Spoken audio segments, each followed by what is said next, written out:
Meus amados irmãos, nós vamos abrir a palavra de Deus na primeira carta de Paulo aos Tessalonicenses. Primeira carta de Paulo aos Tessalonicenses.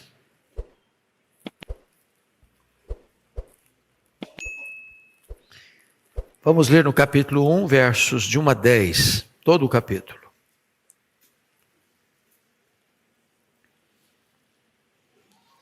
Esse texto diz assim: Paulo, Silvano e Timóteo, à igreja dos Tessalonicenses em Deus Pai e no Senhor Jesus Cristo, graça e paz a vós outros. Damos sempre graças a Deus por todos vós, mencionando-vos em nossas orações e sem cessar, recordando-nos diante do nosso Deus e Pai, da operosidade da vossa fé, da abnegação do vosso amor e da firmeza da vossa esperança em nosso Senhor Jesus Cristo, reconhecendo, irmãos amados de Deus, a vossa eleição. Porque o nosso evangelho não chegou até vós tão somente em palavra, mas sobretudo em poder no Espírito Santo e em plena convicção, assim como sabeis ter sido o nosso procedimento entre vós e por amor de vós. Com efeito, vos tornastes imitadores nossos e do Senhor, tendo recebido a palavra, posto que em meio de muita tribulação, com alegria do Espírito Santo. De sorte que vos tornastes um modelo para todos os crentes na Macedônia e na Acaia. Porque de vós repercutiu a palavra do Senhor, não só na Macedônia e Acaia, mas também por toda parte se divulgou a vossa fé para com Deus, a tal ponto de não termos necessidade de acrescentar coisa alguma. Pois eles mesmos, no tocante a nós, proclamam que repercussão teve o nosso ingresso no vosso meio. E como deixando os ídolos vos convertestes a Deus, para servirdes o Deus vivo e verdadeiro, e para aguardardes dos céus o seu Filho, aquele ressuscitou dentre os mortos, Jesus, que nos livra da ira vindoura. Amém. Eu quero conversar um pouco com os irmãos sobre o tema As marcas de uma igreja verdadeira. As marcas de uma igreja verdadeira. Bom, amados, o apóstolo Paulo, na sua segunda viagem missionária, ele entrou na província da Macedônia, não por vontade própria inicialmente, porque ele queria ir para a Ásia, mas entrou por declarada e expressa vontade de Deus, pela orientação do Espírito Santo. Entretanto, a escolha de, estando na Macedônia, ir a Tessalônica, que era a capital da Macedônia, foi uma decisão dele, escolhendo certamente a forma mais estratégica de alcançar aquela região. Vale destacar que Tessalônica era a capital da província da Macedônia. Estamos falando hoje norte da Grécia, quando a Acaia ficava lá no sul da Grécia. Tessalônica, a grande cidade de Filipe da Macedônia, de Alexandre o Grande, ainda hoje uma cidade muito importante, com mais de 2 milhões de habitantes. Então Paulo passa ali naquela cidade apenas 3 sábados, visitando a sinagoga. E a repercussão foi tamanha, e a obra de Deus foi tão poderosa, e as conversões foram tão abundantes, o evangelho penetrou com tanta eficácia, que em apenas 3 finais de semana, ali fica uma igreja sólida, uma igreja que se torna modelo, uma igreja que faz ecoar e ressoar para além das suas fronteiras o evangelho, e uma igreja que serve para nós de parâmetro de uma igreja verdadeira. Vejam vocês alguns pontos que eu passo a destacar. Primeiramente, vamos ver a saudação carinhosa do apóstolo Paulo àquela igreja. Versículo 1. Ponha na tela, porque eu gostaria que toda a igreja repetisse comigo. Quando você lê a Bíblia e lê em voz alta, isso ressoa na sua alma. Isso encontra eco no seu coração. Então vamos ler o versículo primeiro. Paulo, Silvano e Timóteo, a igreja dos Tessalonicenses em Deus Pai e no Senhor Jesus Cristo, graça e paz a vós outros. Então, a primeira coisa que você nota aí são os remetentes, Paulo, Silvano e Timóteo. Quando fala Silvano, ele está falando de Silas, aquele profeta de Jerusalém que acompanhou o apóstolo Paulo, em virtude de Barnabé não caminhar com Paulo nesta viagem, que era profeta de Jerusalém. Então, também era um cidadão romano. Timóteo foi um rapaz que é convertido na primeira viagem de Paulo em Listra, e na segunda viagem acompanha também o itinerário missionário do apóstolo Paulo. É a única carta onde Paulo não menciona que ele é apóstolo, nem mesmo servo. Apenas apresenta-se Paulo, Silvano e Timóteo. Talvez para não constranger os colegas coautores da carta. Mas aqui estão então 3 homens de Deus, Paulo, Silas e Timóteo, endereçando esta carta à igreja de Tessalônica, quando ele estava já em Corinto, no final da sua primeira viagem missionária. Os destinatários são descritos a igreja dos Tessalonicenses. É curioso que não é a igreja de Tessalônica, mas dos Tessalonicenses, porque a igreja não é um prédio, a igreja não é uma construção civil, a igreja é formada de pessoas. E às vezes nós falamos de igreja como templo, como edifício, como prédio, mas na verdade a igreja são as pessoas que compõem ou que frequentam esse edifício, que frequentam esse prédio. Então a igreja dos Tessalonicenses. Ele não escreve para um grupo da igreja, para uma elite da igreja ou para a liderança da igreja, ele escreve para toda a igreja. E essa igreja, ela está estabelecida em Deus. Deus é o próprio ambiente onde essa igreja vive. É como se um peixe não vivesse fora d'água, e como se nós não vivêssemos imergidos dentro d'água. Nós vivemos e respiramos esse ar. Então Deus é o ar em que a igreja respira, é o território onde a igreja vive. A igreja vive em Deus e em Jesus Cristo, nosso Senhor. E ele então saúda a igreja com seu cumprimento costumeiro, graça e paz. Graça é a fonte, graça é a raiz, paz é o fruto. Graça é a causa, paz é o efeito. Quando tem graça, tem paz. Onde tem paz, tem graça. Se você experimentou a graça de Deus, você vive também na paz de Deus. Esta é a verdade que Paulo então introduz na sua saudação carinhosa àquela igreja. Agora vamos ver o segundo ponto, uma gratidão copiosa, nos versos 2 a 5. E ele começa assim: dando sempre graças a Deus por todos vós, mencionando-vos em nossas orações e sem cessar. Paulo tinha que ser um homem de oração, para lembrar de todas as igrejas, para lembrar de todos os crentes, ou para colocar cada um deles na presença de Deus, sem cessar, com gratidão em seu coração, mencionando-os em suas orações. É porque Paulo era um homem comprometido com a intercessão. Ele não era apenas um pregador, era sobretudo um intercessor daqueles que acreditavam no Senhor Jesus Cristo. Agora note você o testemunho formidável que ele vai dar no verso 3. Leia o verso 3 comigo, toda a igreja, por favor. Vamos juntos? Recordando-nos diante do nosso Deus e Pai, da operosidade da vossa fé, da abnegação do vosso amor, da firmeza da vossa esperança em nosso Senhor Jesus Cristo. Para um pouquinho aqui. Se você ler as cartas de Paulo, você vai ver que tinha 3 características da igreja que retratavam a maturidade dos crentes. Quais essas 3 virtudes cardeais que retratam a maturidade de uma igreja?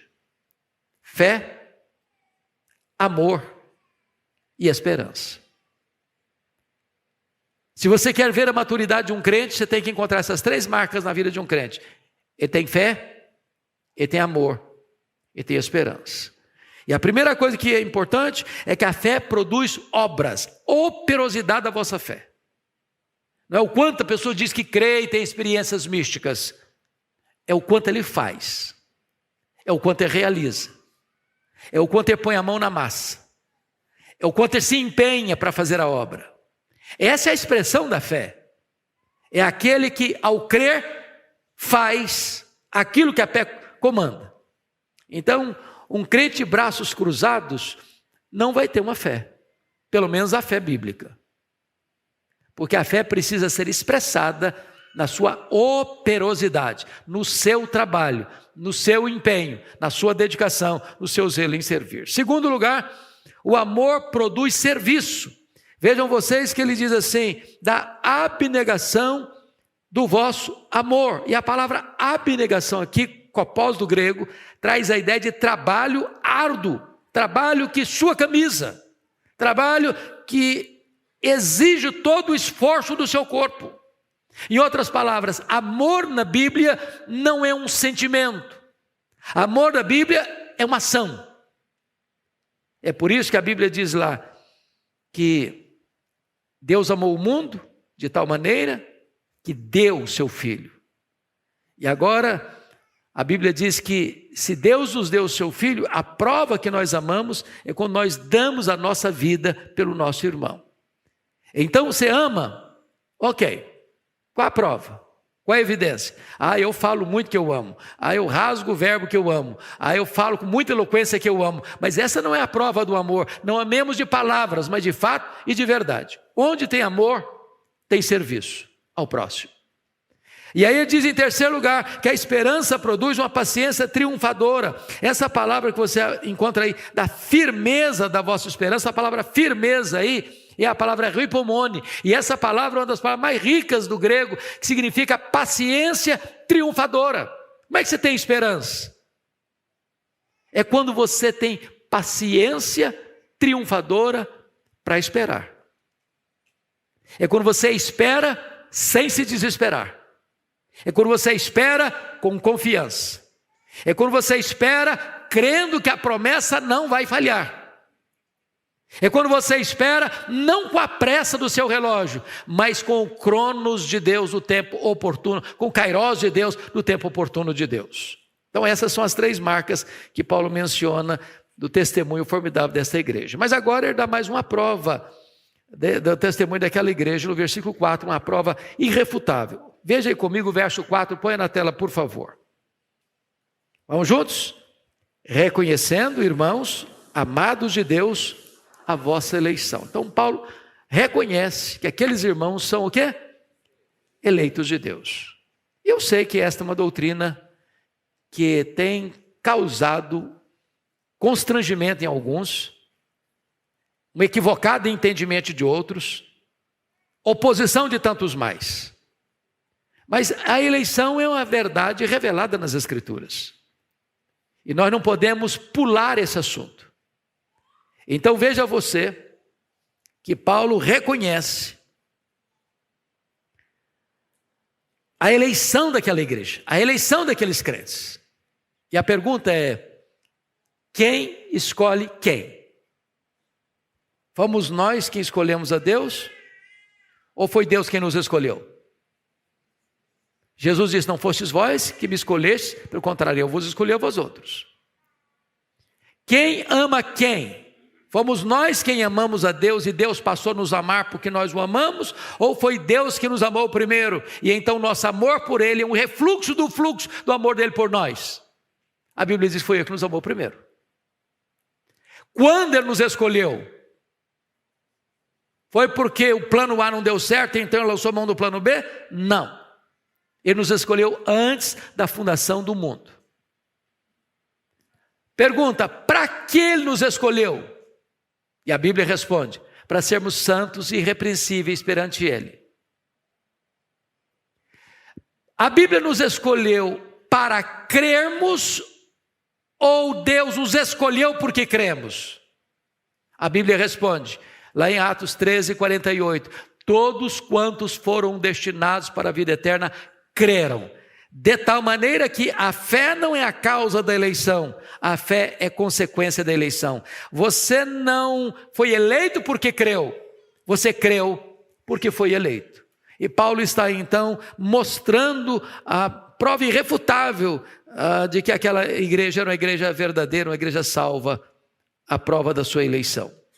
Mas em quarto lugar, um impacto inegável. Veja o verso 5, vamos ler o verso 5, por favor. Toda a igreja comigo.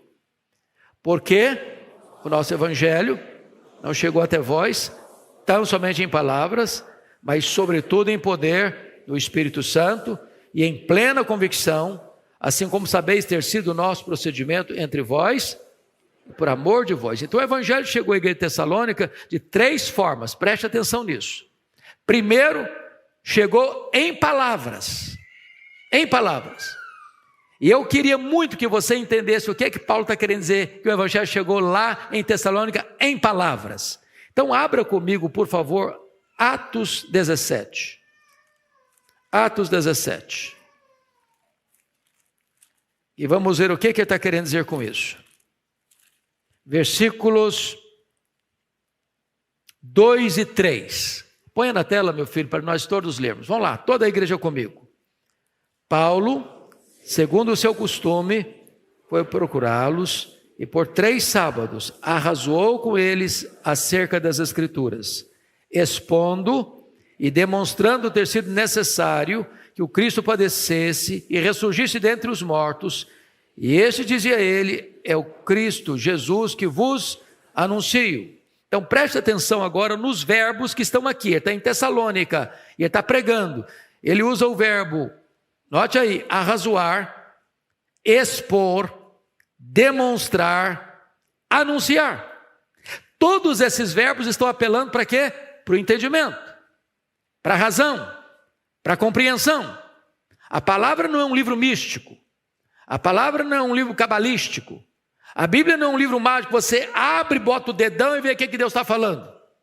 Não, a Bíblia é um livro que precisa ser exposto, explicado, clareado, para a pessoa entender, compreender a verdade. Então o evangelho chegou lá em Tessalônica, primeiramente em palavras, em exposição, em explicação, arrazoando as verdades, provando as verdades. Segundo lugar, versículo 5, voltando para Tessalonicenses. A palavra chegou lá, sobretudo em poder no Espírito Santo. Em outras palavras, irmãos, e nós estávamos agora há pouco no gabinete pastoral conversando sobre isso. Todos nós aqui entendemos uma coisa. Eu, pastor Arival, qualquer pregador, só podemos falar aos ouvidos, ao entendimento. Só o Espírito Santo pode falar ao coração.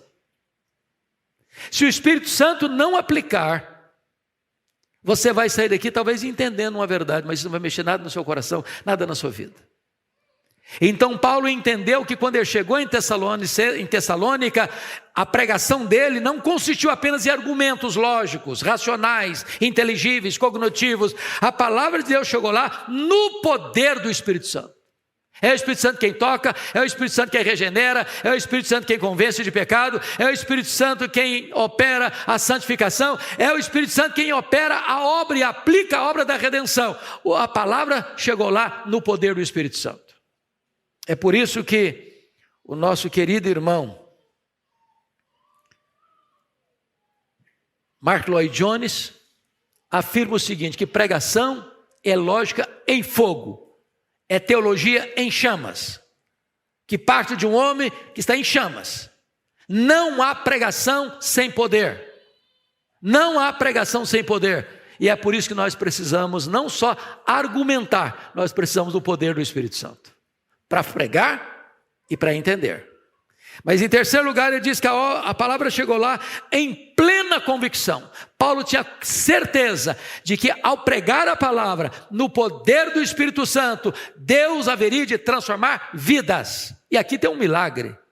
3 sábados, numa cidade que eu nunca tinha visitado, uma grande metrópole, uma cidade com mais de 100 mil habitantes na época, capital de uma província. É apenas 3 sábados, ele sai de lá perseguido e deixa plantada uma igreja que se torna modelo dos crentes de todo aquele primeiro século. Um verdadeiro milagre. Ele tinha convicção de que a pregação da palavra de Deus vai ter efeito, vai ter resultado, vai trazer salvação, vai trazer conversão. Vamos ao terceiro ponto então, agora uma imitação grandiosa. Versículos 6 e 7. Então vamos olhar, em primeiro lugar, uma igreja que imitou o modelo certo. Veja o verso 6a comigo, por favor. Com efeito, vamos juntos? Com efeito, vos tornastes imitadores nosso e nosso Senhor. Até aqui. Vejam vocês, imitador, a palavra aqui é mimetai, de mimetismo, é de você imitar tudo, os movimentos, a voz, a fala. Eles se tornaram imitadores de quem? Dos missionários que estão lá. Quais missionários? Paulo, Silas e Timóteo. E eles se tornaram imitadores do próprio Senhor Jesus.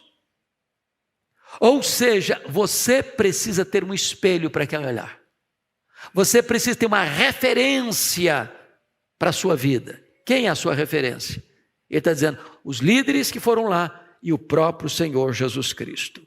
Segundo lugar, a igreja recebeu a mensagem certa, não apenas imitou o modelo certo, recebeu a mensagem certa. O versículo 6b diz assim, tendo recebido a palavra. Isso é maravilhoso, irmãos. Paulo não chegou lá pregando política, ele não chegou lá pregando economia, ele não chegou lá pregando teologia da prosperidade, ele não chegou lá pregando autoajuda, ele chegou lá pregando a palavra. A palavra é viva, a palavra é poderosa, a palavra não volta para Deus vazia, a palavra vai operar os desígnios de Deus no coração. É por isso que esta igreja, e hoje louvado seja Deus, celebrando nessa semana 166 anos da Igreja Presbiteriana do Brasil, a única coisa que nós precisamos continuar fazendo com zelo e fidelidade é pregar a palavra, não é inventar roda, não é pregar a última novidade do mercado da fé, não é pregar a última corrente teológica, não é pregar o que o fulano disse ou Beltrana falou, é pregar a palavra de Deus, é expor as Escrituras. O que eu tenho visto, e nós testemunhamos isso, é que tem muita gente hoje, irmãos, comendo palha em vez de pastos verdejantes, comendo palha em vez de trigo nutritivo, e as pessoas estão à cata da palavra. Não é novidade, não é barulho, não é movimento, não é grandes eventos. As pessoas precisam de quê? Da palavra.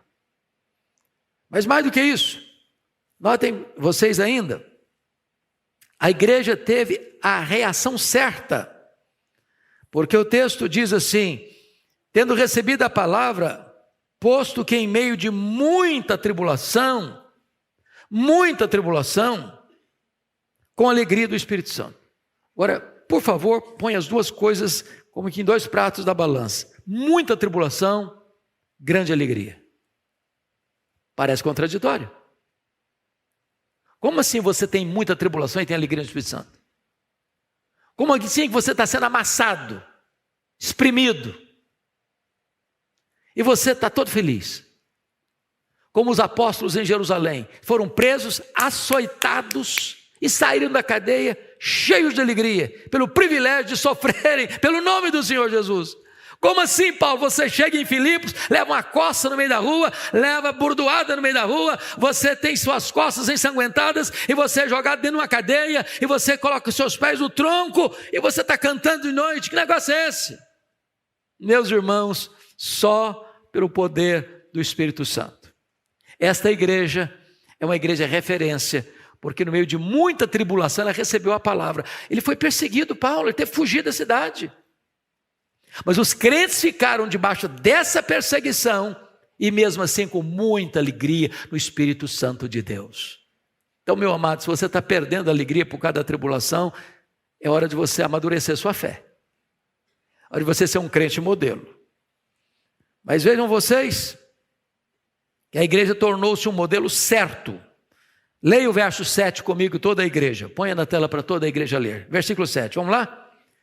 De sorte que nos tornastes um modelo para todos os crentes na Macedônia e na Acaia. Então vamos entender uma coisa.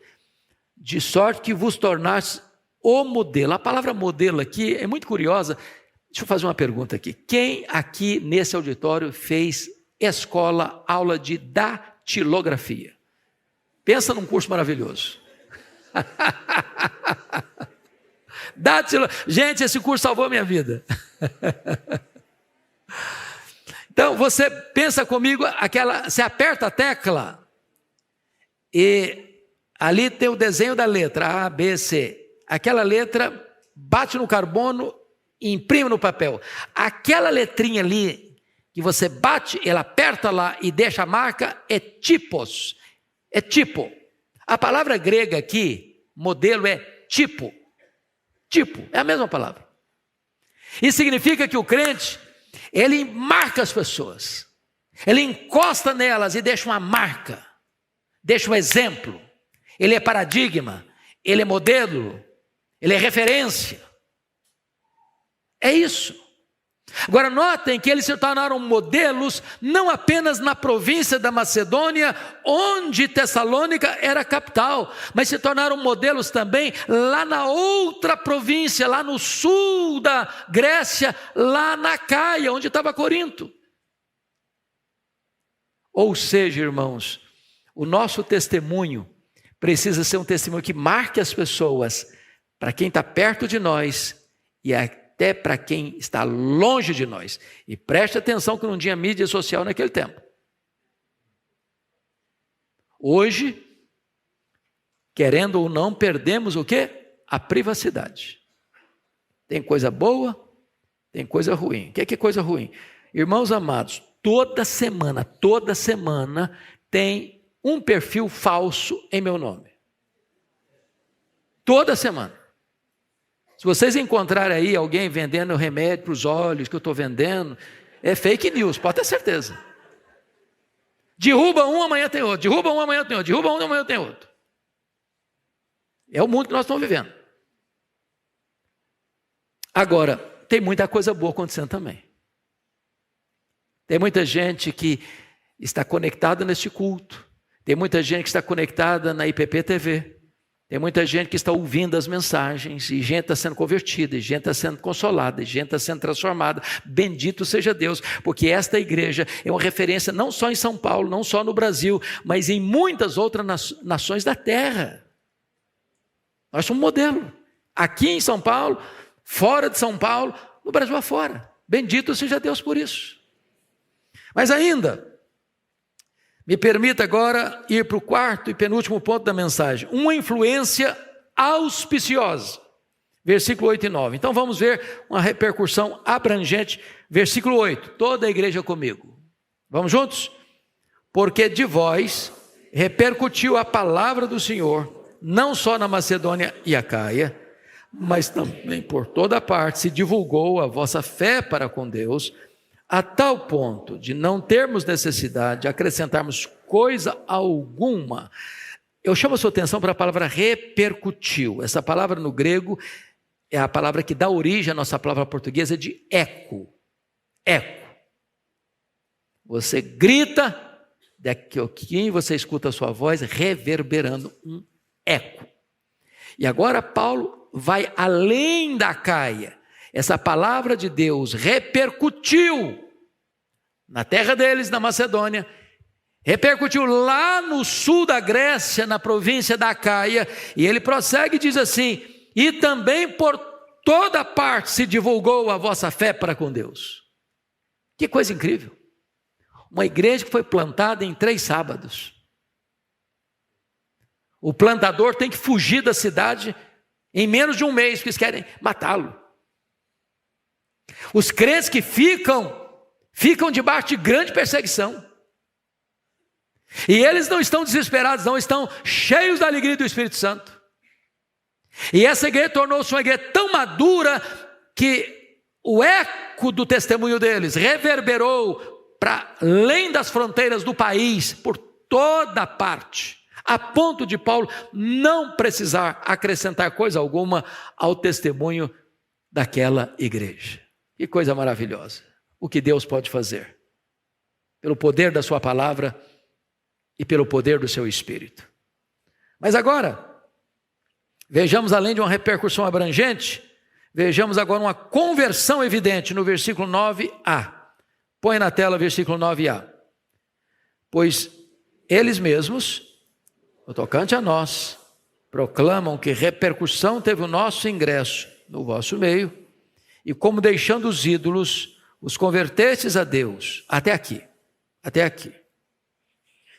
O que Paulo está dizendo é que a estada dele em Tessalônica teve tal repercussão, tão poderosa repercussão, que aquelas pessoas deixaram os ídolos para se converterem a quem? Converterem a Deus. Agora vamos entender que ídolos. Nós estamos falando de uma cidade grega. Estamos falando da capital de uma província chamada Macedônia. Nós estamos falando da cidade que é a cidade de Filipe, da Macedônia. Estamos falando da cidade do Alexandre o Grande. Nós estamos falando de uma cidade que tinha uma fama mundial. E vocês muito bem sabem que, embora é uma cidade grega, ela está debaixo do domínio do Império Romano. E tanto os gregos quanto os romanos tinham o quê? Panteão de deuses. Muitos deuses. Muitos deuses. Para vocês terem uma ideia, só em Atenas havia, segundo Plínio, na época de Paulo, mais de 30 mil estátuas dedicadas aos deuses, só na cidade de Atenas.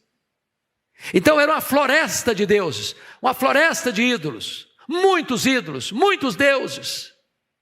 E quando essas pessoas ouviram o Evangelho, apenas 3 sábados, o poder da palavra, o poder do Espírito Santo foi tamanho na vida delas, que elas abandonaram, elas largaram, elas deixaram, elas rejeitaram os ídolos, os deuses pagãos, e se converteram ao Deus vivo. Louvado seja o Senhor. Este é o poder do Evangelho, meus irmãos. Este é o poder da palavra de Deus. Ele quebra as correntes, ele tira a venda dos olhos, ele tira o tampão dos ouvidos, ele move os corações, trazendo luz para o entendimento, e as pessoas percebem que esses ídolos são ídolos vãos, são ídolos nulos, que não têm poder, que não têm qualquer autoridade, que não podem livrar a si mesmos, que não podem salvar. E quando ouvem o Evangelho, essas cadeias se rompem e as pessoas são alcançadas pela graça e são convertidas ao Senhor Jesus. Louvado seja o Senhor. Agora, em terceiro lugar, eles deixaram os ídolos se converter a Deus para fazer o quê? Bom, agora eu estou salvo, estou convertido, deixa eu cruzar os braços, vou para o céu mesmo, está tudo bem com a gente. O que é que eles fizeram? Prossegue a leitura aí, por gentileza. Para servirdes o Deus vivo e verdadeiro. Meus amados, o pastor Orival fala sério, às vezes em tom de brincadeira, mas ele fala sério. Quando recebe alguém aqui na profissão de fé. Crente que não trabalha, dá trabalho. Nós não somos convertidos para cruzar os braços. Nós não somos convertidos para viver uma vida apenas contemplativa. Nós somos convertidos para servirmos ao Deus vivo. E servir ao Deus vivo significa trabalhar no seu reino, fazer a sua obra, enquanto é tempo, enquanto é dia. Então eu pergunto a você, qual é o seu lugar no corpo de Cristo? Porque primeiro, não tem crente, conforme foi pregado hoje de manhã aqui nessa igreja, não tem crente que não tenha sido batizado pelo Espírito no corpo de Cristo. Não tem nenhum crente que não seja habitado pelo Espírito Santo. Não tem nenhum crente que não tenha pelo menos um dom espiritual. Não tem nenhum crente que possa dizer, eu não sei fazer nada, portanto eu não vou fazer nada, porque eu só fui salvo e estou muito feliz de ir para o céu sem fazer nada. Você e eu fomos salvos para servirmos ao Deus vivo e verdadeiro. Finalmente, último ponto que eu quero destacar é uma expectativa gloriosa, conforme o versículo 10. Vamos ler o versículo 10, por gentileza, toda a igreja comigo? E para aguardardes dos céus o seu Filho, a quem ele ressuscitou dentre os mortos, Jesus, que nos livra da ira vindoura. Há 3 coisas que eu destaco. Primeiro, a expectativa da segunda vinda de Cristo. A palavra aguardar aí no verso 10, para aguardardes, traz a ideia de aguardar numa espera feliz. expectante, com paciência, com confiança. Saber que Ele prometeu, eu voltarei. E você crê nisso. E você aguardar isso. E você esperar isso. E você apressar esse dia. De você viver na ponta dos pés dizendo, Maranata, ora vem, Senhor Jesus. Porque esta vinda de Jesus é a acrópole da nossa esperança. É o pináculo da nossa fé. É a apoteose da nossa expectativa. Jesus voltará. Voltará pessoalmente, visivelmente, audivelmente, repentinamente, inesperadamente, gloriosamente, para buscar a sua noiva, a sua igreja. A igreja está à espera do seu noivo. Segundo lugar, a base para essa expectativa da segunda vinda, ele diz aí com toda a clareza. E o que ele afirma? A quem ele ressuscitou dentre os mortos. Ou seja, se Jesus não tivesse ressuscitado dentre os mortos, não teria nenhuma esperança de segunda vinda. Então você crê que Jesus voltará porque ele desceu do céu, ele se encarnou, ele nasceu, ele viveu, ele morreu, ele foi sepultado, ele ressuscitou, ele voltou para o céu, ele está sentado à direita da majestade e ele voltará para buscar a sua igreja e para estabelecer o seu reino de glória, colocar todos os seus inimigos debaixo dos seus pés e reinar com a sua igreja para sempre e sempre e sempre. E finalmente, em terceiro e último lugar, o livramento que temos na segunda vinda de Cristo, pois ele diz assim, a quem ele ressuscitou dentre os mortos, Jesus, que nos livra da ira vindoura. Então preste atenção aqui. Na segunda vinda de Cristo vai ter dois momentos ou duas situações dramáticas. Uma de extrema alegria, vai ser dia de luz para os salvos. Não um dia de medo, não um dia de terror. Preste mais atenção. Se nós somos filhos da luz, nós estamos aqui esperando e aguardando. Então, quando Jesus voltar, não só não teremos condenação, nós entraremos no gozo do Senhor. Porém, aqueles que ainda não foram convertidos, que não nasceram de novo, quando Jesus brotar nas nuvens, cessou a esperança de salvação para eles. Não tem mais expectativa nenhuma de redenção. Agora ele não vem mais para salvar. Agora ele não vem mais como advogado. Agora ele vem como juiz. Agora ele vem para sentar no trono e julgar. E aqueles que não estão debaixo do seu sangue, e aqueles que não nasceram de novo, aqueles que não se arrependeram dos seus pecados, aqueles que não se entregaram a Ele, a Cristo como seu Salvador e Senhor, esses terão que sofrer a ira de Deus eternamente sobre a sua vida. É uma horrível expectativa de juízo. Então preste muita atenção. Não adianta você pensar ou falar da segunda vinda, porque este é o ponto mais importante agora para você. Estou preparado para o encontro com o Senhor? Nesta noite você veio aqui. E se você ainda não estava preparado, se você ainda não se rendeu a Jesus, esta pode ser a noite da sua salvação. Esta noite você fugir da ira vindoura. Esta noite você ter sobre a sua cabeça, não a ira de Deus, mas a graça de Deus, a chuva do perdão de Deus, a bênção da salvação de Deus. Essas foram as marcas dessa igreja verdadeira.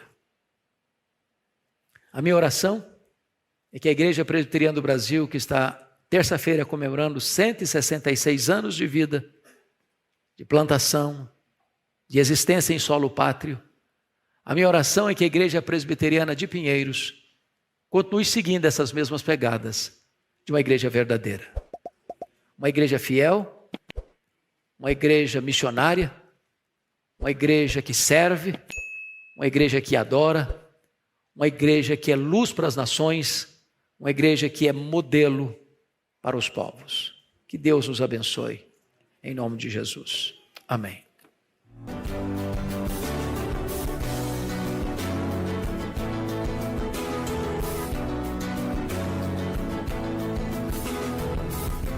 Palavra da Verdade, com Hernandes Dias Lopes.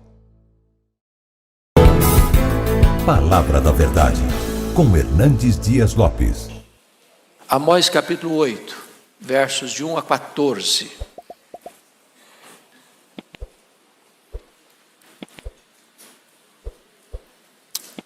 Esse texto diz assim: O Senhor Deus me fez ver isto. Eis aqui um cesto de frutos de verão. E perguntou: Que vês, Amós? E eu respondi: Um cesto de frutos de verão. Então o Senhor me disse: Chegou o fim para o meu povo de Israel, e jamais passarei por ele. Mas os cânticos do templo naquele dia serão uivos, diz o Senhor Deus. Multiplicar-se-ão os cadáveres. Em todos os lugares serão lançados fora. Silêncio. Ouve isto. Vós que tendes gana contra o necessitado e destruís os miseráveis da terra, dizendo: Quando passará a festa da lua nova para vendermos os cereais? E o sábado para abrirmos os celeiros de trigo, diminuindo o efa e aumentando o ciclo, e procedendo dolosamente com balanças enganadoras, para comprarmos os pobres por dinheiro e os necessitados por um par de sandálias, e vendermos o refúgio do trigo. Jurou o Senhor pela glória de Jacó: Eu não me esquecerei de todas as suas obras para sempre. Por causa disto não estremecerá a terra, e não se lutará todo aquele que habita nela. Certamente levantar-se-á toda como o Nilo, será agitada e abaixará como o rio do Egito. Sucederá que naquele dia, diz o Senhor Deus, farei que o sol se ponha ao meio-dia e entenebrecerei a terra em dia claro. Converterei as vossas festas em luto e todos os vossos cânticos em lamentações. Porei pano de saco sobre todos os lombos e calvas sobre toda a cabeça. E farei que isso seja como luto por filho único, luto cujo fim será como dia de amarguras. Eis que vem dias, diz o Senhor Deus, em que enviarei fome sobre a terra, não de pão, nem sede de água, mas de ouvir as palavras do Senhor. Andarão de mar a mar, e de norte até o oriente, correrão por toda parte, procurando a palavra do Senhor, e não acharão. Naquele dia, as virgens formosas e os jovens desmaiarão de sede. Os que agora juram pelo ídolo de Samaria e dizem: Como é certo viver o teu Deus Odã, e como é certo viver o culto de Berseba, esses mesmos cairão e não se levantarão jamais. Irmãos, o texto é extremamente solene e grave. E o texto sugere-nos o tema: o colapso de uma nação. Esse é o nosso tema, o colapso de uma nação. E eu quero, à guisa de introdução, fazer 3 afirmações. Primeiro, quando a religião se une ao Estado, ela perde a sua capacidade de transmitir a palavra de Deus. O que está acontecendo aqui? A nação em foco aqui é Israel.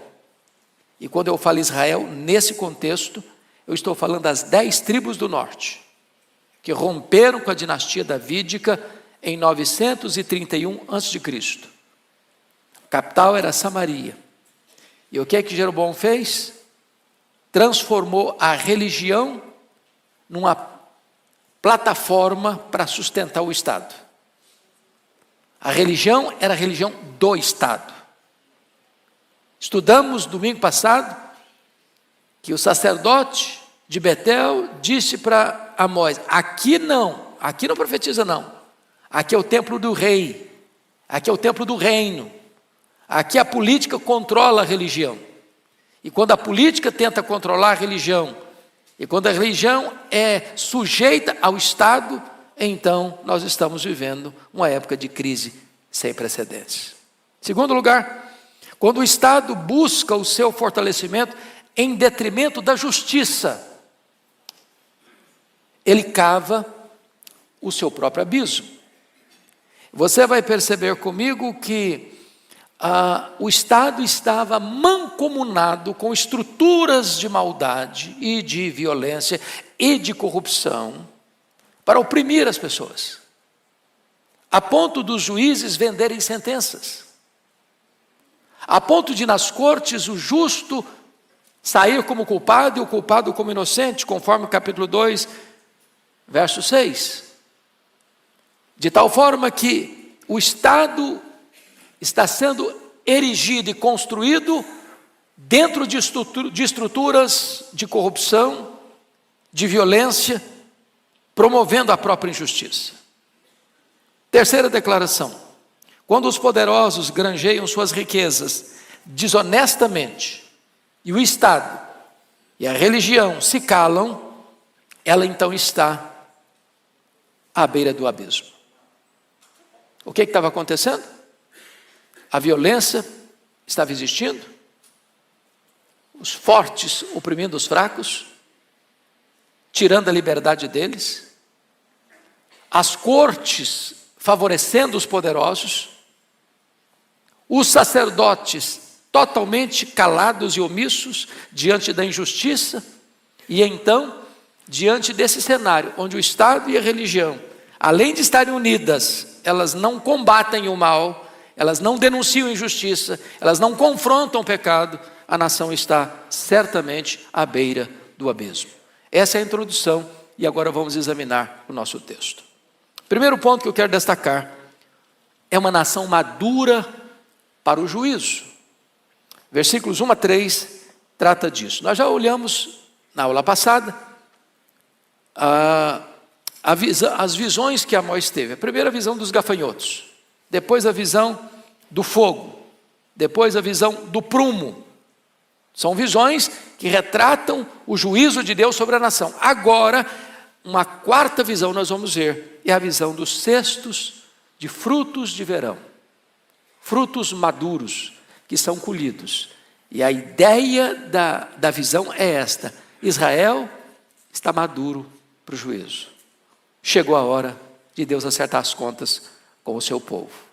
Esse é o ponto que vai ser aqui destacado, a iminência do juízo. Então, vamos a alguns aspectos aqui. Primeiro, Deus mostra uma descrição simbólica da iminência do juízo. Versículo 1, a igreja lendo comigo.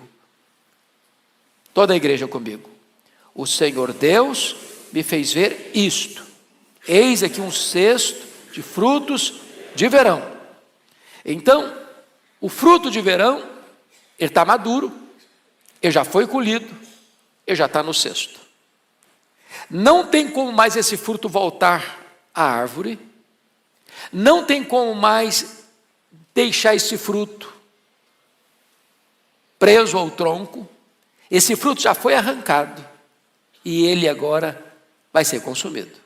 Isso significa que Deus alertou, Deus orientou, Deus exortou, Deus disciplinou, Deus mostrou sua providência. Todas as formas de Deus falar, Deus usou. O povo não quis ouvir. Agora então é tarde demais. Agora é hora do juízo. Essa é a força desse argumento. E se você notar comigo no capítulo 4, 6 a 11, Deus usou muitas formas de falar com esse povo. Conforme você pode entender aqui, Deus deixou-os de dentes limpos, ou seja, Deus enviou a fome. Se você olhar versículo 7, Deus reteve a chuva, ou seja, a seca.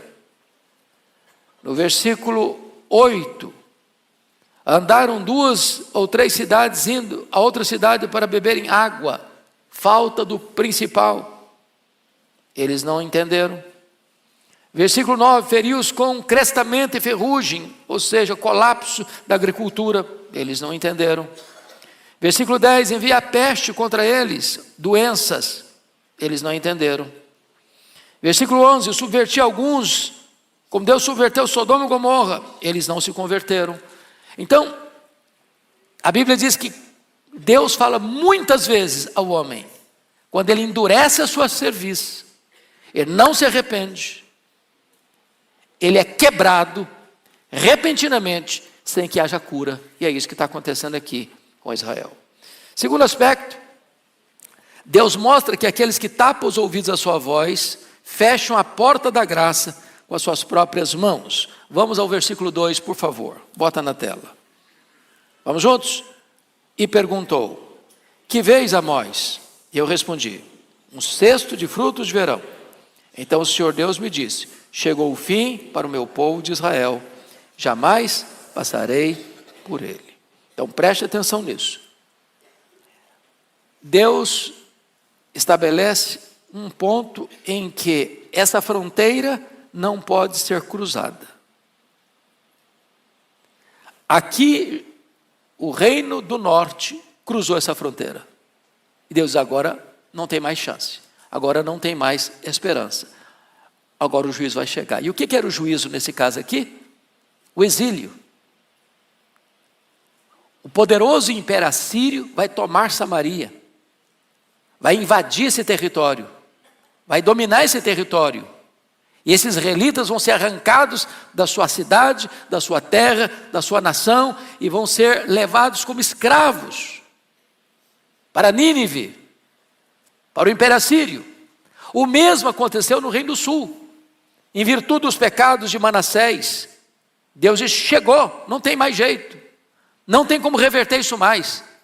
Mesmo quando Deus levantou um rei piedoso, Josias, e fez reformas extraordinárias, Deus diz: olha, a reforma foi importante, tudo bem, mas isso não vai suspender o meu juízo.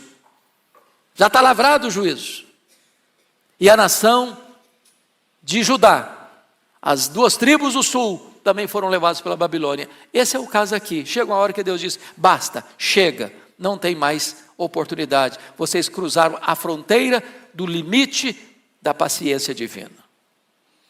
Terceiro, Deus mostra que oportunidades perdidas podem jamais ser recuperadas. O versículo 2 ainda retrata Deus dizendo assim: chegou o fim para o meu povo, jamais passarei por ele. Ou seja, não tem nada mais perigoso para uma pessoa, para uma família, para uma nação, do que eu dizer: chega, agora eu não estou mais junto. Agora eu vou entregar vocês à consequência dos pecados de vocês. E é isso que está acontecendo aqui com Israel. Deus diz: eu não vou mais passar, eu não vou estar mais presente. Agora preste atenção nisso aqui, preste atenção nisso aqui. Amós está profetizando essas verdades no governo de quem? Quem está governando Samaria nessa época? Jeroboão II. Quem é Jeroboão II? O rei mais importante dos 19 reis que governaram em Samaria. É o período de maior riqueza da nação, de prosperidade da nação, de paz nas fronteiras, de riqueza interna, embora adquirida com violência, com injustiça, com corrupção. Parecia que a palavra dele não fazia sentido. Falei: como? Nós estamos no auge da nossa realidade econômica, e você vem me dizer que chegou o fim? Pois é isso mesmo. A partir da morte de Jeroboão II, as 10 tribos do norte entraram assodadamente numa corrida rumo ao declínio, rumo ao desastre. Quarto, Deus mostra que seu castigo tem consequências trágicas. Que consequências? Versículo 3, põe na tela, por favor. Vamos juntos. Mas os cânticos do templo, naquele dia, serão uivos, diz o Senhor Deus. Multiplicar-se-ão os cadáveres em todos os lugares, serão lançados fora. Silêncio. Preste atenção aqui. Preste atenção aqui. O que ele está dizendo? Os cânticos do templo. Que templo é esse? É o templo de Jerusalém. Que templo é esse? É o templo de Betel, é o templo de Dan, é o templo de Berseba, é o templo de Gilgal. São templos rivais ao culto verdadeiro. Os cânticos lá eram cânticos diante de um bezerro de ouro, de um culto sincrético, de um culto que não era genuíno, verdadeiro, que agradava a Deus. Então, existe uma alegria aqui que não é a alegria de Deus. Existe uma alegria aqui que é a alegria do culto falso. Ou vocês não acham que seitas, heresias, não celebram, não festejam? Sim, festejam, mas não é a alegria de Deus. Essa alegria vai se transformar em uivo. Segundo lugar, a pretensa segurança deles, vejam vocês, multiplicar-se-ão os cadáveres. O que ele está falando? Ele está falando que a Assíria vem, e eu não sei se vocês já leram sobre a Síria, mas era o império mais perverso. Eles entravam numa cidade, e eles matavam os homens e empilhavam as cabeças na porta da cidade, para dizer o seguinte: ninguém resiste à Síria e escapa. Então, quando a Síria cercou Samaria, foram 3 anos de cerco. As cidades eram muralhadas, Samaria está num monte. Então o que se fazia? Cercava a cidade, não entrava provisão, não entrava comida, não entrava o que o povo precisava, o povo ia perdendo a capacidade de sobreviver, as pessoas iam adoecendo, as pessoas iam morrendo de fome, as pessoas iam morrendo de doença. E o povo, então, quando não tinha mais qualquer capacidade de resistência, o inimigo entrava, destruía a cidade, matava o povo à espada. E o texto é tão grave que diz que os corpos não serão nem sepultados. Para o povo israelita não tem nada mais infame do que deixar uma pessoa insepulta. É por isso que lá nessas 10 tribos, quando fala de Jezabel, que era a rainha tão violenta e tão truculenta e tão perseguidora dos profetas de Deus, Deus diz: essa mulher não vai nem ser sepultada, os cães vão ser a sua sepultura. E mais, nessa hora vai ser de tanta dor e de tanta angústia, que não adianta fazer discurso de consolação, e a palavra é silêncio. Silêncio, não adianta falar. Nada vai trazer refrigério e consolo para esse povo. Então, vejam vocês que esse é o primeiro ponto que nós queremos destacar: uma nação madura para o juízo. Vamos ao segundo ponto agora: uma nação corrompida em seus valores morais. A nação corrompida em seus valores morais é a causa da chegada do juízo. O que o homem semear, isso ele ceifará. Então tem causa e tem consequência. Vimos aqui a consequência, agora vamos ver a causa desse juízo. Em primeiro lugar, veja comigo, versículo 4. A opressão ao pobre significa amar mais a injustiça do que a misericórdia. Leia o 4, toda a igreja comigo. Ouvi isto, vós que tendes gana contra o necessitado e destruís os miseráveis da terra. Agora preste atenção nas 2 palavras dele: gana. Gana. O que é gana? É uma vontade voraz. É alguém que parte para cima do outro com fúria, com determinação de arruinar com a vida dele. E ele usa outra palavra pesada: destruís os miseráveis. Gente miserável, pobre, necessitada, se trata com o quê? Com misericórdia, com socorro, com ajuda. Eles não, eles queriam destruir. Destruir. Então, o que está acontecendo aqui? Esses crimes horrendos estão sendo praticados. Que crime? Gana contra o necessitado, os miseráveis destruídos. Mas quem é que não vai fazer nada? O rei não faz nada. As cortes, os juízes, em vez de não só não fazer nada, eles fazem parte do processo de destruição, porque eles vendem sentenças. Eles compram os justos por dinheiro, conforme o capítulo 2, versículo 6, está escrito aqui: porque os juízes vendem o justo por dinheiro e condenam o necessitado por causa de um par de sandálias. Ou seja, acaba que condenar o justo virou uma coisa barata, eles vendem o justo por qualquer preço, e em virtude disso, o rei não faz nada, Os juízes não só não fazem nada, mas aumentam o problema.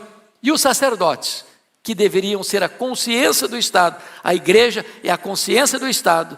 A igreja não pode ser unida ao Estado, mancomunada com o Estado, aliançada com o Estado, porque ela tem que ter liberdade, independência para exercer voz profética. Os sacerdotes também não falam nada, não erguem a voz, não denunciam o pecado. Então, a opressão do pobre significa amar mais a injustiça do que a misericórdia. Segundo ponto, o desprezo pelo culto divino, ou seja, amar mais o lucro do que a Deus. Põe na tela o versículo 5, por favor. Desprezo pelo culto divino. Vamos ler todos o versículo 5. Dizendo: quando passará a festa da lua nova, para vendermos os cereais, e o sábado, para abrirmos os celeiros de trigo, diminuindo o efa e aumentando o ciclo, procedendo dolosamente com balanças enganosas. Vamos entender isso aqui. O calendário religioso deles, embora esteja numa igreja, num culto sincrético, tá lá, é um bezerro de ouro, mas eles acham que estão adorando a Deus. Então eles preservam o calendário religioso do sábado, da lua nova, das festas, e eles vão para a igreja. Mas, na verdade, eles vão para a igreja por uma questão de hábito, de costume, de ritual. Mas eles estão doidinhos para que passe logo o sábado. Eles estão lá na igreja, mas o coração deles está lá no comércio. Quando vai passar logo? Quando vai terminar logo esse dia? Para quê? Para quê? E eles respondem: para quê? Para vendermos os cereais. Eles acabam acumulando em suas mãos todo o cereal. E aí o que vai acontecer? Então nós vamos abrir os celeiros de trigo. E aqui cometendo alguns crimes. Primeiro, diminuindo o efa. Efa é uma medida, 32 litros. Então o cara vende 32 litros, mas entrega 30. Aumentando o ciclo, ou seja, aumentando o dinheiro, o peso.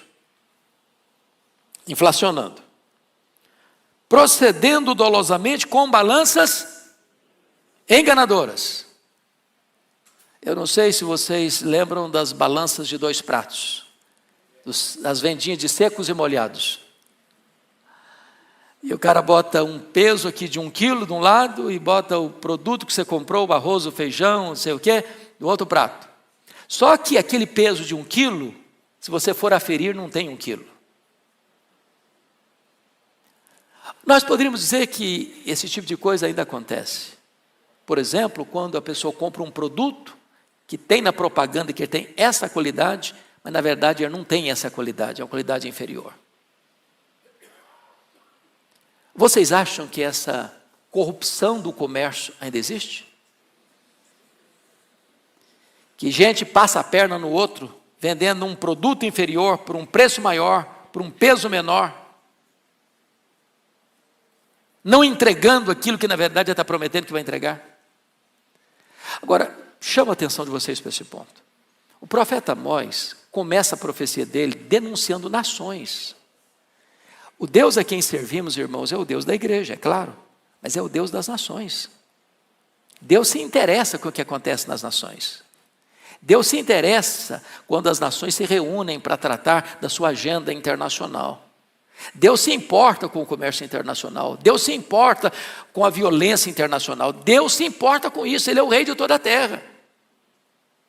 E agora, veja você que a ira de Deus está vindo sobre esta nação, não só em virtude de pecados espirituais, de idolatria, de bezerro de ouro, mas o juízo está vindo também quando as cortes se corrompem, quando o comércio se corrompe, quando os governantes se corrompem, quando os sacerdotes se corrompem. É um conjunto que leva uma nação à ruína. Terceiro, a nação está indo a juízo porque o comércio é fraudulento, amar mais o lucro do que a honestidade. Vamos ler agora o versículo 5b e o versículo 6. O 5b começa aí diminuindo o efa. Vamos lá, juntos? diminuindo o efa, aumentando o ciclo, procedendo dolosamente com balanças enganadoras, para comprarmos os pobres por dinheiro e os necessitados por um par de sandálias e vendermos o refúgio do trigo. Então preste atenção, por que esses instrumentos de medição do produto são adulterados para dar prejuízo. Qual o propósito deles? Comprar o pobre por dinheiro. E mais, os necessitados por um par de sandália. Para quê? Para vendermos o quê? O refúgio do trigo. O que é o refúgio do trigo? É aquele trigo que é colhido e tem impureza nele. Ele não é de boa qualidade. Eu poderia comparar isso hoje com a questão do café. O Brasil é um país produtor de café. Meu estado, o Espírito Santo, é o maior produtor de café Conilon do Brasil. E a minha família mexe com café. E eu vejo lá como é que a coisa é processada. Então você tem lá a máquina de pilar. E tem 3 bicas, café pilado. Você tem um café que é o grão bonito, perfeito, sem nenhum problema, bonito. Na segunda bica vem um café que está meio queimado, tem um pouquinho de broca. Na terceira bica vem um café todo quebradiço, que se chama de escolha. E lá atrás, para fora da máquina, a escolha, que é a palha. As pessoas, às vezes, que compram o café, misturam o café bom com o café mais ou menos, com o café ruim, e alguns introduzem até palha, e torra tudo isso, e você consome tudo isso, pensando que está consumindo um produto de boa qualidade. Isso é corrupção, isso é violência. Isso é comércio que ofende a justiça de Deus. E Deus está olhando tudo isso. Lá no passado e aqui no presente. Então, veja que eles cometeram, então, 3 crimes no comércio. Primeiro, na qualidade inferior do produto. Segundo, na elevação do preço. Terceiro, na quantidade menor do produto que entregam. E Deus está lá do céu olhando isso. Diz, eu não aceito isso. Eu não aceito isso. Quarto lugar, tratar as pessoas como coisas. Amar mais a si mesmo que o próximo. Versículo 6, nós podíamos repetir a leitura. Vamos lá, todos nós. Para comprarmos os pobres por dinheiro e os necessitados por um par de sandálias e vendermos o refúgio do trigo. Meus irmãos, é muito forte isso aqui, porque se você olhar em qualquer sociedade, como era lá em Israel, aqui no Brasil, do ponto de vista de quantidade de gente, os pobres são maioria aqui no Brasil. Concordam comigo? Em torno aí de 60% pelo menos da população. Então, qualquer forma, o que significa o pobre? Ele tem o quê? Menos recurso nas mãos, menos dinheiro para comprar. Em vez de aqueles que detêm o poder facilitarem para que o pobre melhore a sua condição de vida, para que ele compre mais, compre melhor, não. Já que a maioria da população, eu tiro um pouco de cada um para me enriquecer. E o que acontece? Acontece que o pobre fica cada vez mais pobre e os ricos ficam cada vez mais ricos. A riqueza vai se acumulando nas mãos de poucos, com não só a concordância, mas com a facilitação de quem? Dos juízes, das cortes, que foram comprados para venderem sentenças contra o justo. Não a favor do justo, mas contra o justo. Eu sei que essas coisas só aconteciam lá em Israel, 700 anos antes de Cristo, não acontece mais hoje aqui no Brasil, nem mundo afora. Quando eu leio Amós, a sensação que eu tenho é que eu estou lendo o jornal do dia, periódico da semana. Amós está nas ruas. Oxalá que os nossos líderes dos poderes constituídos pudessem ler Amós, entender Amós. Oxalá que todos nós pudéssemos entender que o Deus de Amós é o nosso Deus, e Ele não tolera injustiça, em qualquer setor da vida, seja na vida pessoal, seja na vida familiar, seja na vida eclesiástica, seja na vida política, seja na vida econômica, seja na vida social, seja nas transações internacionais. Agora preste atenção, a expressão do versículo 6 é muito forte: comprarmos o pobre por dinheiro. Quando você compra uma pessoa, o que é que essa pessoa se torna? Escravo. Escravo. Mas isso aqui não é retórica, não, isso é fato. Lá em Israel era um fato.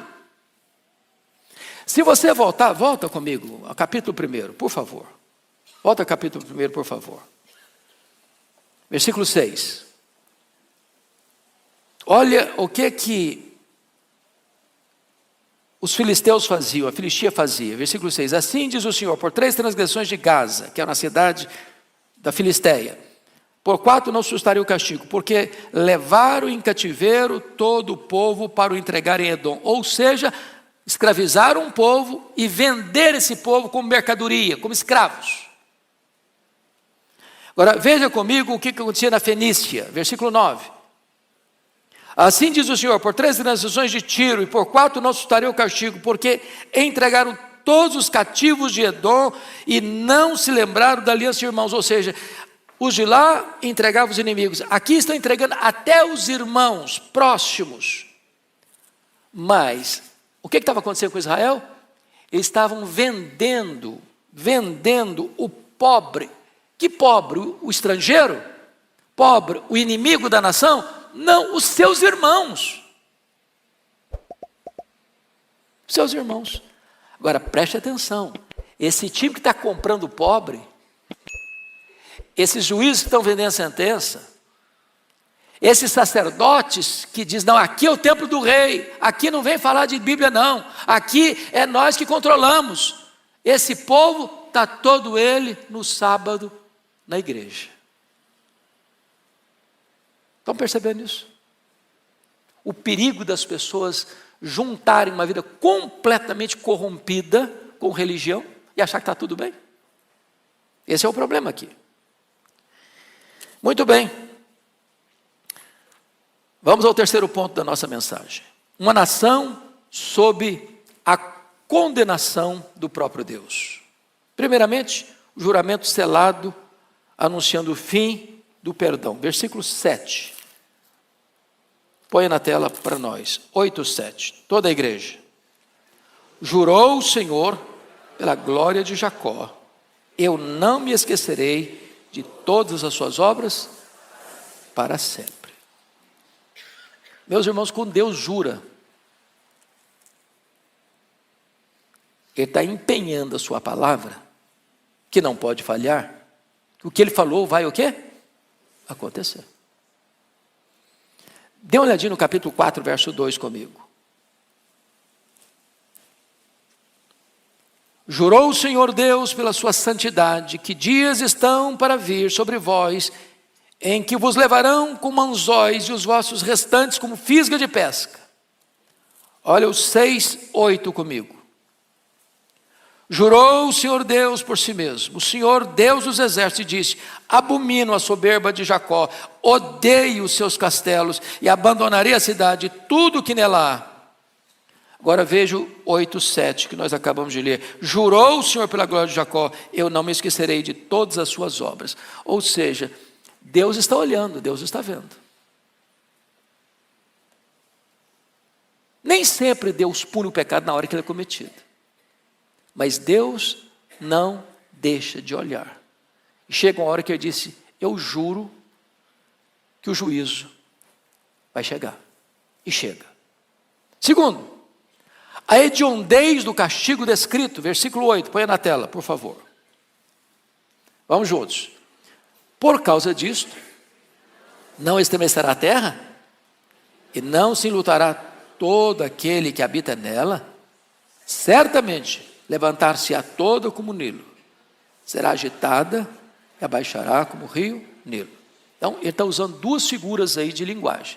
Quais são as duas figuras que ele usa para ilustrar o juízo de Deus à nação? Primeiro, terremoto. Estremecerá a terra. Abalo sísmico. As placas tectônicas se movem. Tudo que era sólido começa a se mexer, se abalar. Segunda figura que ele usa, a figura da inundação, da enchente. Não é isso que ele está dizendo? Certamente levantar-se-á toda como o Nilo. Naquela época, irmãos, já o Nilo, vocês sabem disso, é o rio mais longo do mundo. Não é o maior, mas é o mais longo. Então, quando se falava em rio grande na época, o que se conhecia era o Nilo. A inundação do Nilo era uma coisa temida.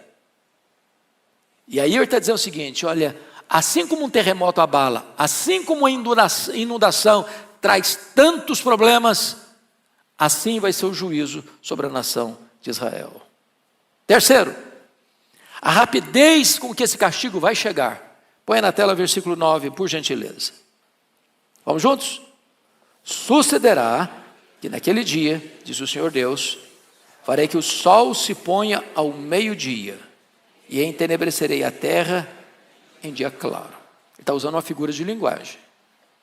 Que hora que o sol se põe é meio-dia? Meio-dia é hora de quê? Sol a pino. Claro, luz. Mas quando aquele dia chegar, de que dia que ele está falando? É o dia do juízo. E o que representa esse dia do juízo para Israel? O cerco da Síria e a tomada de Samaria. E todo o povo sendo levado o quê?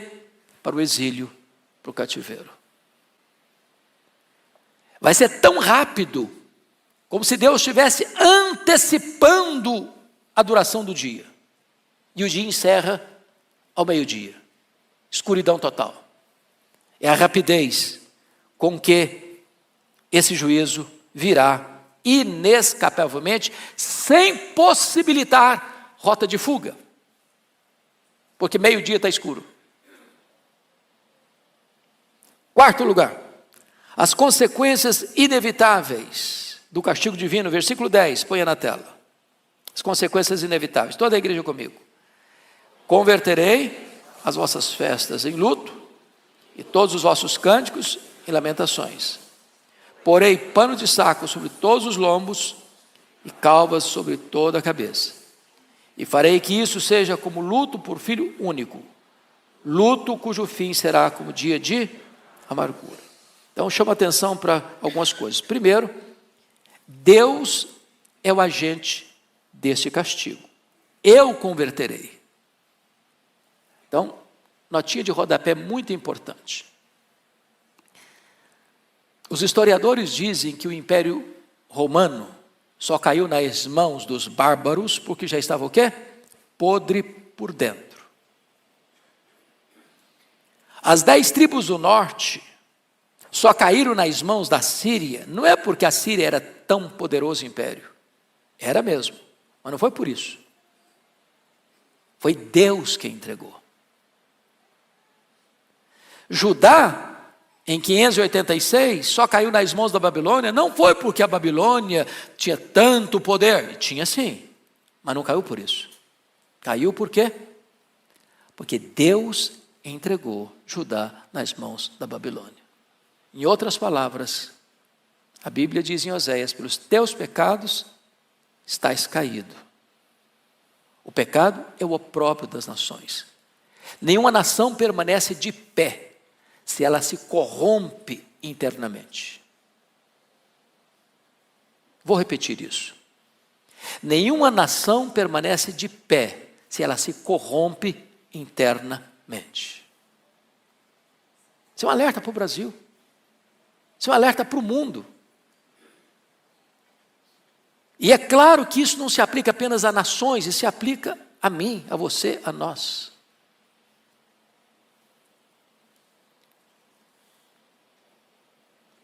Deus coloca a vida do povo de ponta cabeça. Vejam vocês que pôr pano de saco, isso é uma figura bíblica que não é um costume, não é um hábito, não é uma cultura ocidental. Mas quando uma pessoa se vestia de pano de saco, na época, quando acontecia o quê? Uma calamidade, uma guerra, um infortúnio, um luto dramático. As pessoas punham esse pano de saco para exteriorizar e externar o luto interno, a dor interna, o sofrimento interno, a humilhação interna. Quando Deus diz que vai colocar calva sobre toda a cabeça, nenhum problema contra os irmãos que têm pouco cabelo. Dizem que só os inteligentes são calvos, mentes brilhantes. Mas o caso aqui é de humilhação. Lembram quando Eliseu tinha acabado de curar as águas amargas de Jericó? E passando por outra região, um bando de jovens zombaram dele. Sobe calvo, sobe calvo, sobe calvo. E Eliseu, aplicando a justiça divina àqueles meninos perturbadores, ursas saíram e devoraram os meninos.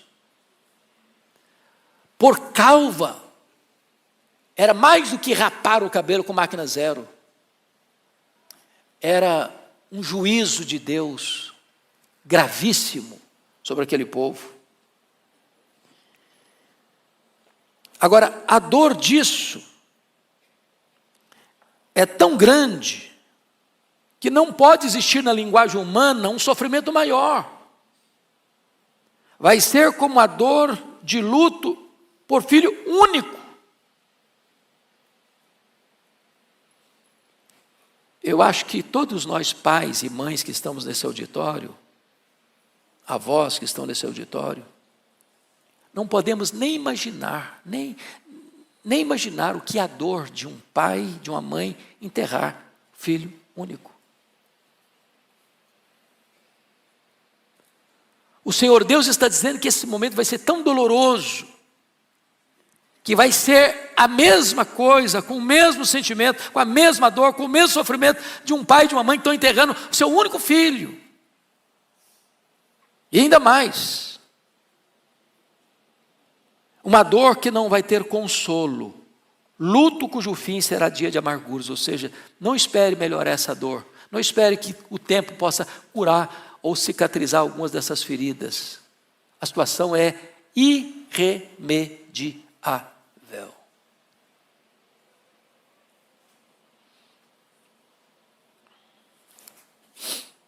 Vamos ao quarto ponto então. É o último ponto. Veja comigo. Uma nação que sentiu fome da palavra de Deus, tarde demais. Irmãos, esse é o ápice do juízo de Deus. Nós ouvimos um sermão maravilhoso hoje de manhã. Não sei quantos estavam no culto às 8 aqui. Ok. Depois assista no YouTube. Pastor Orival tratou da palavra de Deus, que trata da gente, que cura as feridas, que resolve os problemas, que não só traz diagnóstico das nossas fraquezas, das nossas necessidades, mas nos leva para Jesus, a solução do problema. Coisa maravilhosa. Portanto, não tem maior juízo para uma pessoa, para uma igreja, para uma nação, do que Deus retirar a sua palavra. Vocês se lembram de Saul? Saul permanentemente rejeitou ouvir Deus falar com ele. Chegou a hora que Deus disse para Saul: basta, Saul, agora não falo mais com você.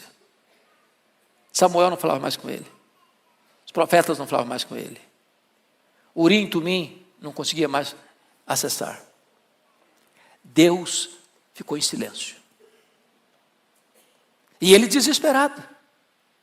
Para onde ele vai? Para um terreiro, para um centro espírita, para conversar com a médium, para consultar os mortos. Mas tem esperança aí? Não, esse é o mais desesperado ainda. Deus não falou com ele. Qual o resultado dele? Suicídio. Enfia a espada na própria barriga. Se autodestrói. O que vai acontecer agora, irmãos, no juízo a essa nação? Eles vão acordar tarde demais para buscar a palavra de Deus, mas não vão encontrá-la. Então vamos olhar isso. Aquele que não quer quando pode, quando quiser não poderá. E aqui temos um primeiro ponto. Devemos buscar o Senhor enquanto Ele está perto. Versos 11 e 12, vamos ler juntos, todos os 2 versículos. Vamos lá? Eis que vem dias, diz o Senhor Deus, em que enviarei fome sobre a terra, não de pão, nem de água, mas de ouvir as palavras do Senhor. Andarão de mar a mar, e do norte até o oriente, correrão por toda parte, procurando a palavra do Senhor, e não a acharão. Preste muita atenção nisso aqui. Agora, eles estão perto, mas eles não querem ouvir.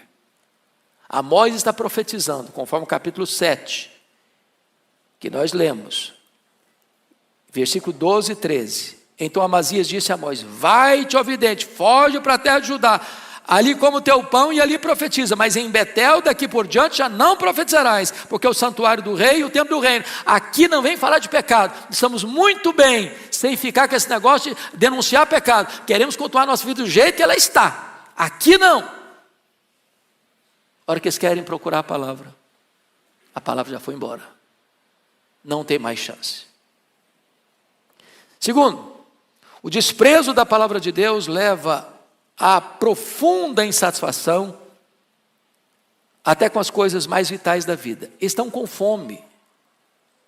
Não é de pão que compra na padaria. É isso que está aqui. Enviarei fome sobre a terra, não de pão, nem sede de água. Agora, pão e água, irmãos, são os alimentos básicos, a necessidade básica. Aquilo que você e eu precisamos para quê? Para sobreviver. Chega uma hora em que ouvir a palavra de Deus era mais importante do que sobreviver.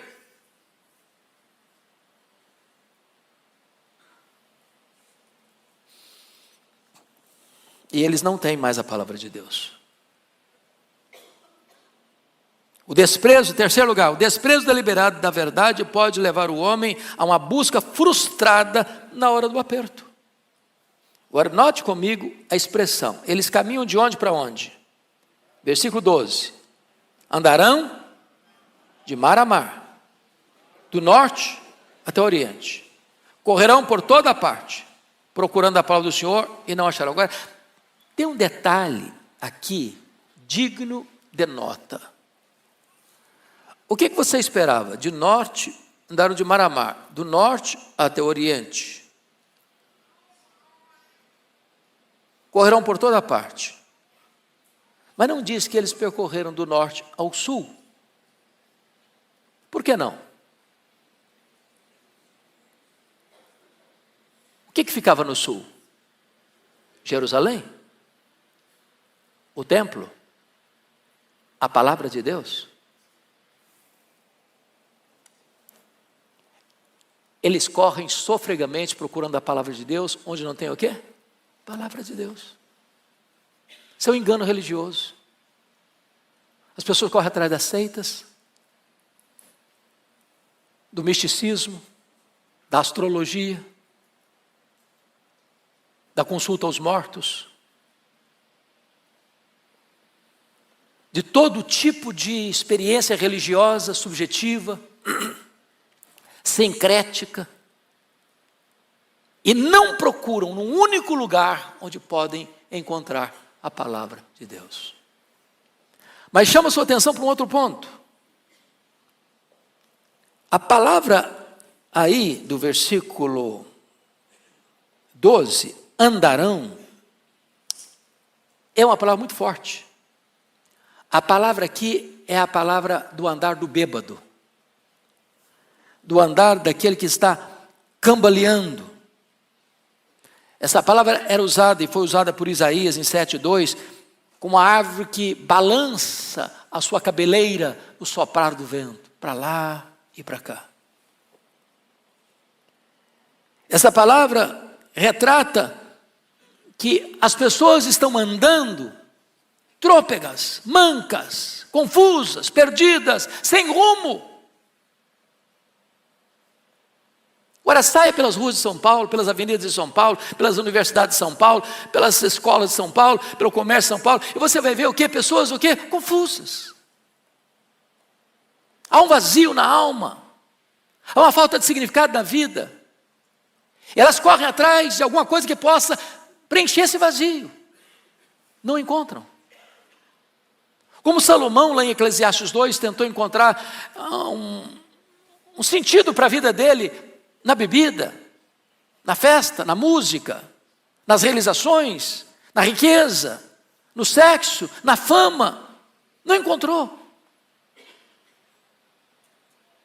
Porque a única fonte que o homem pode saciar a sua alma, essa eles não buscaram.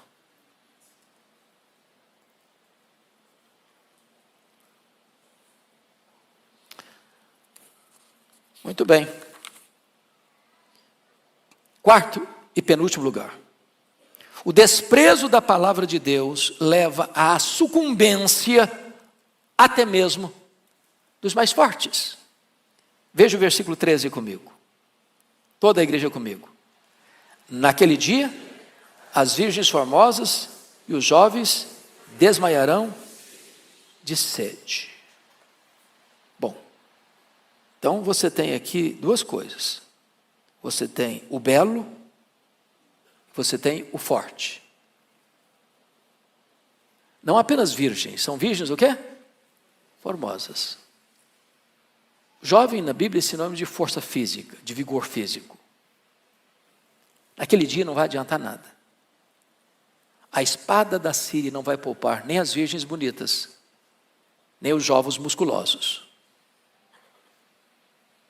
Nem beleza, nem força poderá resistir à invasão daquele truculento império. Finalmente, quinto e último lugar. O desprezo da palavra e o envolvimento com a religião supersticiosa produzem uma situação cada vez mais deplorável. Versículo 14. Vamos ler juntos. Os que agora juram pelo ídolo de Samaria e dizem: como é certo viver o teu Deus, ó Dan, e como é certo viver o culto de Berseba, esses mesmos cairão, não se levantarão jamais. Olha o que está acontecendo aqui. As pessoas procuram a palavra de Deus onde não tem palavra de Deus. Correm de mar a mar, do norte ao leste, cambaleando. Nada. Para onde elas se voltam? No desespero delas? Para os mesmos cultos sincréticos, idólatras, que viveram desde o começo da nação com Jeroboão I em 931.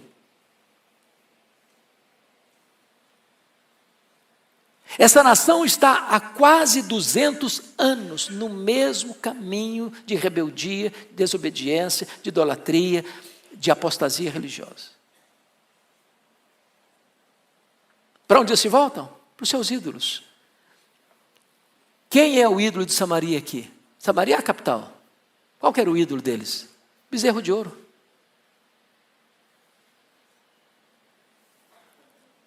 Um objeto que eles mesmos forjaram com as suas próprias mãos, agora se prostram diante dele.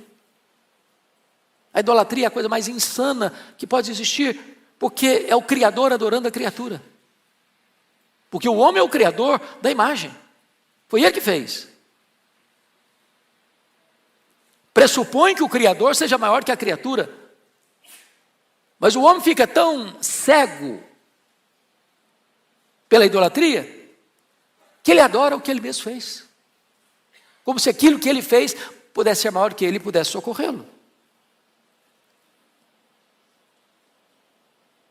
Mas eles vão não só em Samaria, eles vão para Dan. Fica lá em cima. E adoram o bezerro de ouro.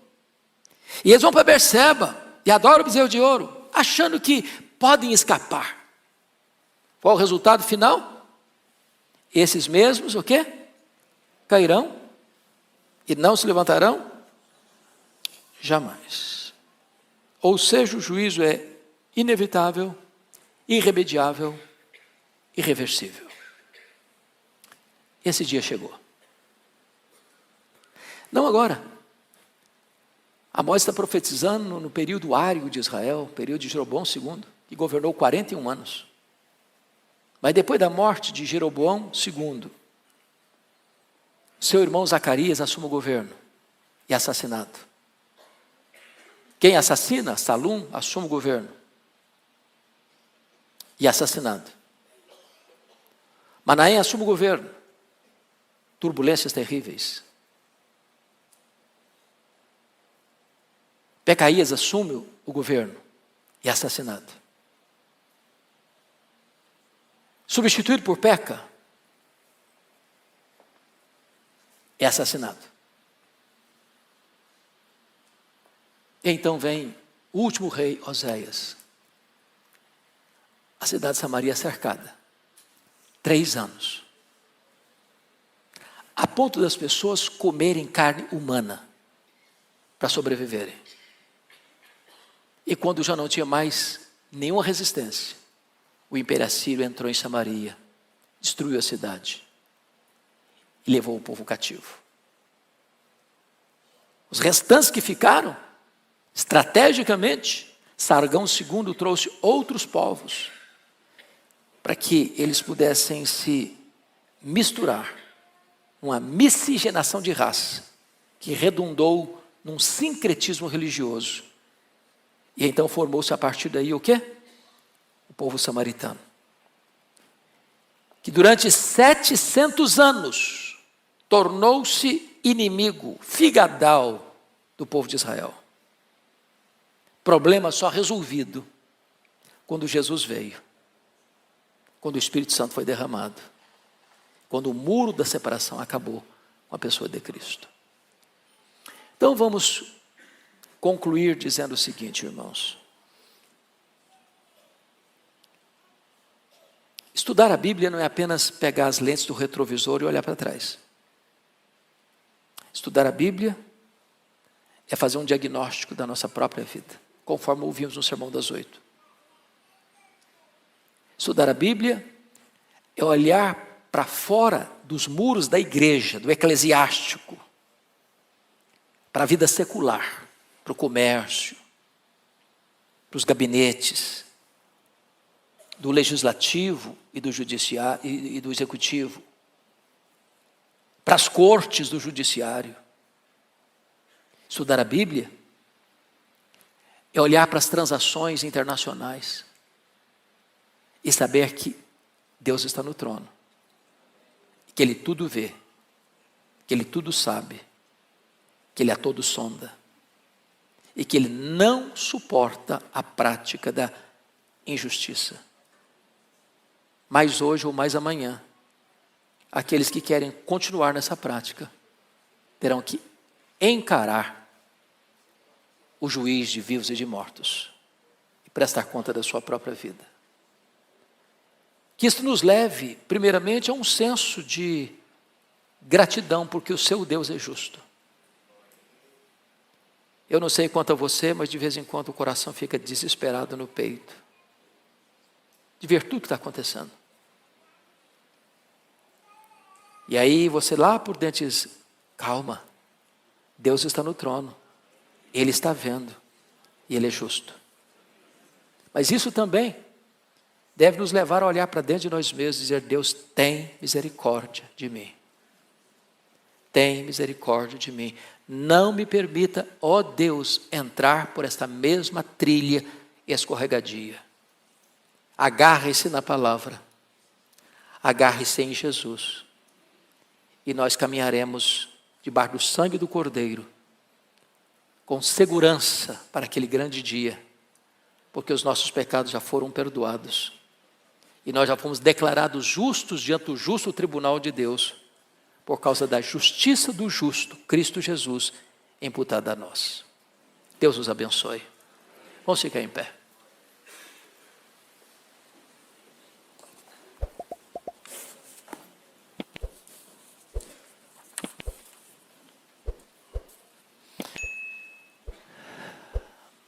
Ó Deus, nós estamos expostos diante do raio-x da Tua palavra. Nós estamos, Deus, descobertos, desnudos, diante da sondagem profunda da Tua palavra. Pedimos-te, meu Deus, misericórdia por nós e pela nossa nação. Compadece-te do Brasil, meu Deus. Tem misericórdia do nosso país. Tem misericórdia da Tua igreja nesta nação, para que ela não se corrompa, para que ela não se desvie da verdade,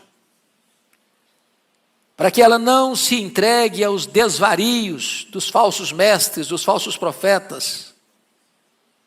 Por amor do Teu nome, ajuda-nos a sermos uma igreja íntegra, bíblica, piedosa, como um luzeiro a brilhar neste mundo de tanta escuridão.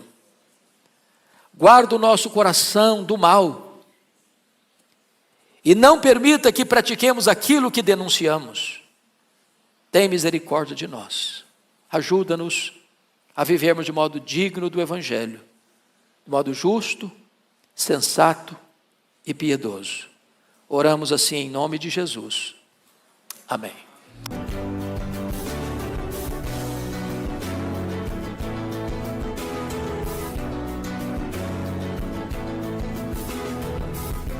Palavra da Verdade, com Hernandes Dias Lopes.